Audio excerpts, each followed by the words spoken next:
Madam, please, can you have your seat, please?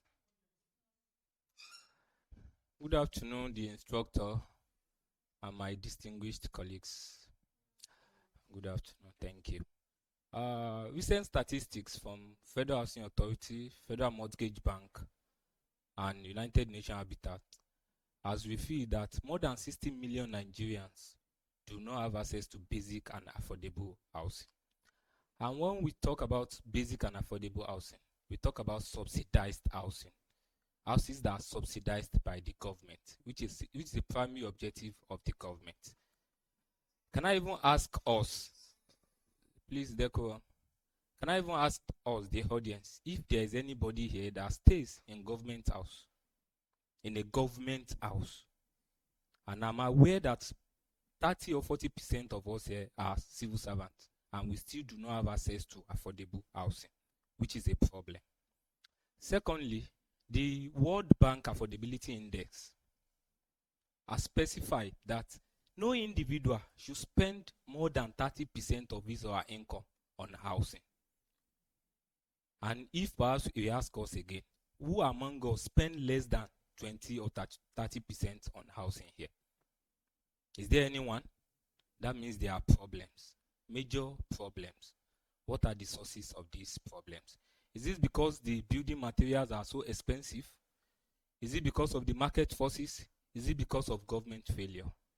These are the questions that we need to address. My name is Yinka Abdullahi. I'm a chartered estate surveyor, and I have close to 17 years experience in land and housing sector. I want to talk about how increase in house rent is not solely because of any factor, but because of government failure. How? There are things that government are supposed to do. One, provision of affordable housing. According to the Nigeria National Housing Policy paper, that was, I think it was 2015 that it was passed. Section 8 of that housing policy is that it's the core and primary responsibility of the government to provide affordable housing for the low, medium, and no income earners. But let's look at this Tinubu regime that is going to an end now. They've spent 3 years. No single housing, no single one has been done since their exemption. The problem is now this. The private developers are building. The private developers are building. They are building for profit. Instead of the private developers to attend to the elite alone, the low, medium, and the no income earners are now accessing the same market the elite are accessing. Because the government are supposed to provide the market for them through affordable housing has failed in this regard. So apparently the rent will jack up. That is one. Number two, lack of regulatory framework. I don't know if in Nigeria we have any rent control mechanism.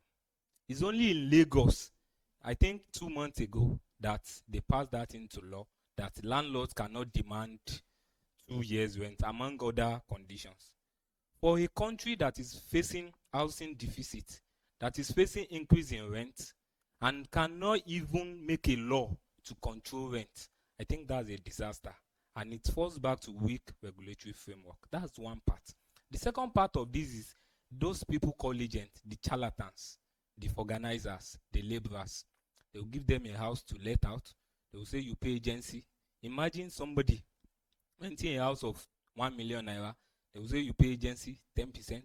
You pay this, you pay that. That will even amount to 60% of the main rent.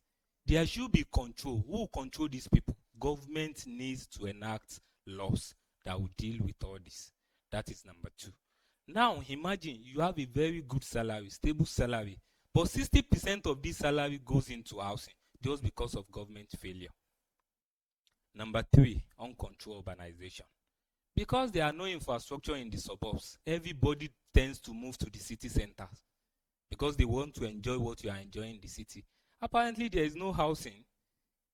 People want to, so there will be increase in slums and other informal settlements. Rent, like 2 people now competing for a house. And now look at 20 people competing for a house. And the government are supposed to provide affordable housing. They are not providing. So there is a surge, there is a problem that needs to be addressed. These are the problems. What are the solutions? The solution lies with every one of us. I want us to go home back and think. We have problems which we have identified. What are the solutions? I leave this to every one of us to please think about and see how we can progress. My name is Yinka Abdullahi. Thank you so very much.